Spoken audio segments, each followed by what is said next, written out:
এই বৈঠকত বহুকেইটা গুৰুত্বপূৰ্ণ প্ৰস্তাৱ আমি গ্ৰহণ কৰিছোঁ। বিশেষকৈ যোৱা 1 আগষ্ট 2024 তাৰিখে ভাৰতবৰ্ষৰ মহামান্য উচ্চতম ন্যায়ালয়ে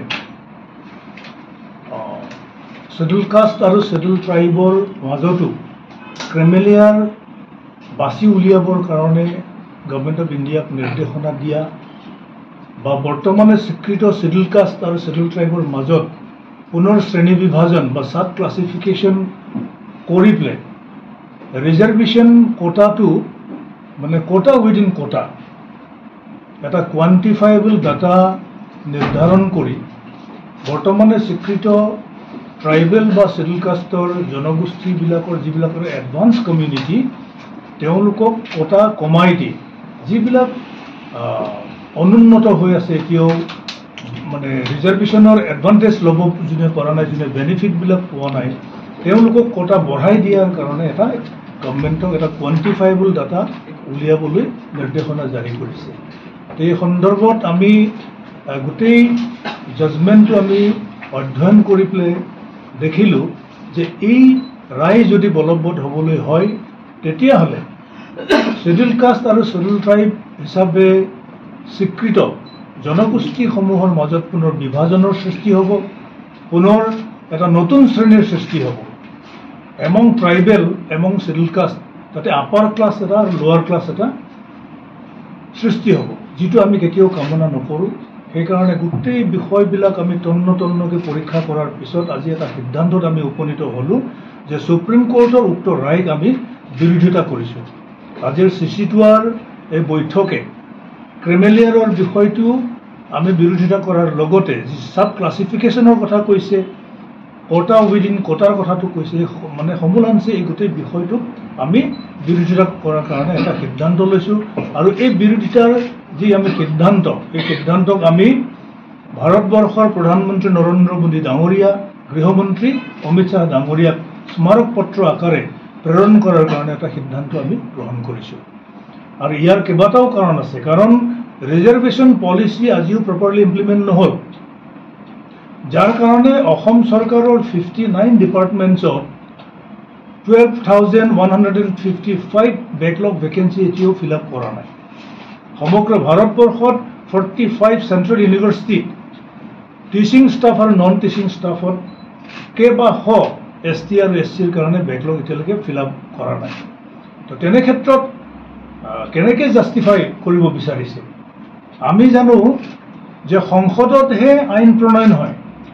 ভাৰতবৰ্ষৰ সংবিধান অনুযায়ী ভাৰতবৰ্ষৰ সংসদতহে সাংসদসকলে আইন প্ৰণয়ন কৰে, আৰু আইন প্ৰণয়ন কৰি সেইটো ৰাষ্ট্ৰপতি মহোদয় বা মহোদয়াই সেইটো এছেণ্ট দিয়াৰ পিছত সেইটো আইনত পৰিণত হয়, তাৰপিছত সেই আইনটো বলবৎ হয়।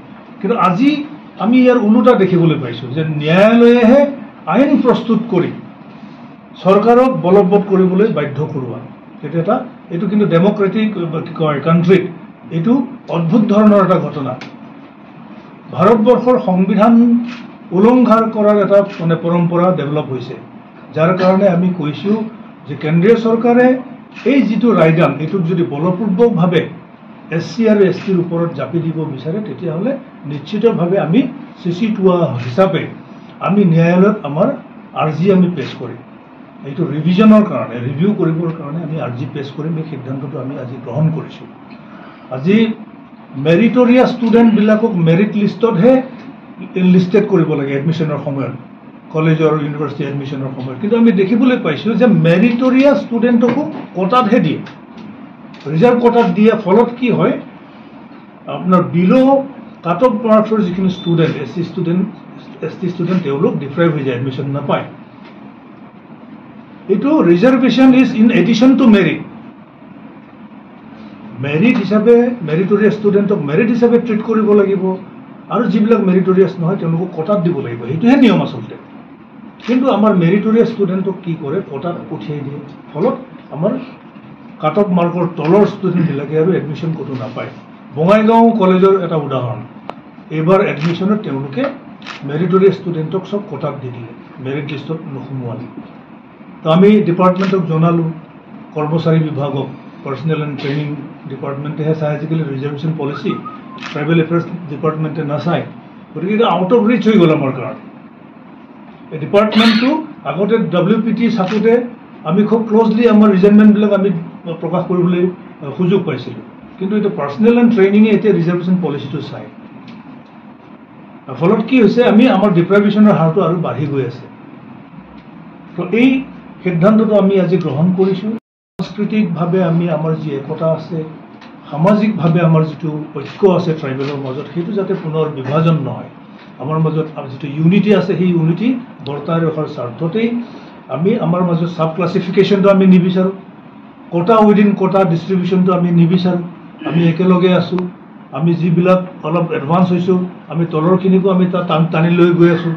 এসময়ত BSc হ'ল, বড়োলেণ্ড অট'নমাছ কাউন্সিল, তাৰপিছত ক্ৰমান্বয়ে মিচিংসকলে অট'নমাছ কাউন্সিল পালে, মিচিং, তিৱা, ৰাভা, তাৰপিছত গ্ৰেজুৱেলি সোণোৱাল, ঠেঙাল, দেউৰীসকলে পালে, আৰু এতিয়া শেহতীয়াকৈ আউটছাইড BTR বড়োসকলেও ডেভেলপমেণ্ট ৱেলফেয়াৰ কাউন্সিল পাবলৈ সক্ষম হৈছে। বাকী যিখিনি আছে, তিৰাপৰ চিংফুৱে হওক, টাংচাই হওক, তাই ফাকে হওক, তাই খামিয়াং হওক, তেওঁলোকেও বা মেচ কছাৰীয়ে হওক বা হাজঙে হওক, তেওঁলোকৰ অট'নমাছ কাউন্সিল পাবৰ কাৰণেও আমি লাগি আছোঁ। আৰু BTRৰ লেখীয়াকৈ 6 শিডিউল অট'নমি পাবৰ কাৰণেও আমি CC2 হিচাপে এটা অৰ্গেনাইজড ৱেত আমি ডিমাণ্ড কৰি আছোঁ। আৰু সকলোকে সমিল মিলেৰে যাতে প্ৰত্যেকেই কনষ্টিটিউচনেল ৰাইটছটো পায়, সাংবিধানিক অধিকাৰখিনি তেওঁলোকেও ভোগ কৰিব পাৰে। গতিকে তেওঁলোকেও পাই আছে, পাই যাব। এতিয়া ঘটনাটো হ'ল, এইটো গভৰ্ণমেণ্টৰহে পলিচি লাগে যে মেৰিটবিলাকক মেৰিট হিচাপে ট্ৰিট কৰিব লাগে, যিবিলাক মেৰিট নহয় তেওঁলোকক কোটাত দিব লাগে।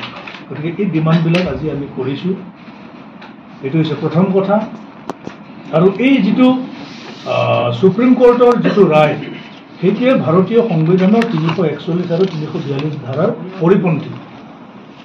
এইটো ভায়লেট কৰিছে কনষ্টিটিউশ্যনত। গতিকে সেইটো আমি কোনোপধ্যে মানি ল'ব নোৱাৰোঁ। দ্বিতীয়তে এটা কথা, অলপতে আপোনালোকে জানে যে মাৰ্ঘেৰিটাৰ চেণ্ট পল স্কুলত গামৰিন ষ্টুডেণ্ট এজন ক্লাছ 10ৰ ষ্টুডেণ্ট, গামৰিন মাকাত চিংফু ল'ৰা। তো কি হ'ল, 31 জুলাই তাৰিখে হোষ্টেলত থৈ আহিল পেৰেণ্টছে। 1 আগষ্টৰ পৰা ক্লাছ, আৰু বিভিন্ন গাৰ্জেনেও ষ্টুডেণ্টবিলাক থ'লেগৈ। 7জনমান ষ্টুডেণ্ট সেইদিনাখন হোষ্টেলত আছিল। কিন্তু মাজনিশাই কি হ'ল, তেওঁ হেং হোৱা বুলি, ছুইচাইড কৰা বুলিকৈ এটা গুজব ওলাল। পিছত যেতিয়া গোটেইখিনি হৈ হাল্লা লাগিল, পুলিচ গ'ল, তাত গৈ দেখিলে তেওঁৰ ল'ৰাটোৰ হাত ভৰি বন্ধা। অৰ্থাৎ হাত ভৰি বন্ধা ল'ৰাটো কেনেকৈ ছুইচাইড কৰিব পাৰে? সেইকাৰণে এইটো আণ্ডাৰ এ মিষ্টেৰিয়াছ চাৰ্কামষ্টেঞ্চেছ, এইটো ৰহস্যজনক অৱস্থাত তেওঁৰ বডিটো উদ্ধাৰ হৈছে। গতিকে আমি ভাবিছোঁ এইটো এটা উচিত তদন্ত হ'ব লাগে। এইটো মাৰ্ডাৰো হ'ব পাৰে। তেওঁক হাত ভৰি বান্ধি মাৰি দিয়াৰ পিছত তেওঁক হেং কৰি থৈছে। গতিকে এই বিষয়টোৰ উচিত তদন্ত আজিলৈকে নহ'ল। আৰু যিটো পষ্টমৰ্টেম ৰিপৰ্ট আহিছে, এইটো খুব নৰ্মেল ডেথ বুলি কোৱা হৈছে, কিন্তু এইটো নৰ্মেল ডেথ কেতিয়াও হ'ব, নেচাৰেল ডেথ কেতিয়াও হ'ব নোৱাৰে। ক্লাছ 10ৰ ষ্টুডেণ্ট, কেনেকৈ তেওঁ কি অৱস্থাত তেওঁৰ মৃত্যু ঘটিল, ইয়াৰ এটা উচিত তদন্ত আমি বিচাৰিছোঁ। আৰু শীঘ্ৰে এইটো মুখ্যমন্ত্ৰীৰ এটা পাৰ্চনেল তেওঁৰ বিচাৰিছোঁ আমি, হস্তক্ষেপ, পাৰ্চনেল হস্তক্ষেপ আমি তেখেতৰ বিচাৰিছোঁ।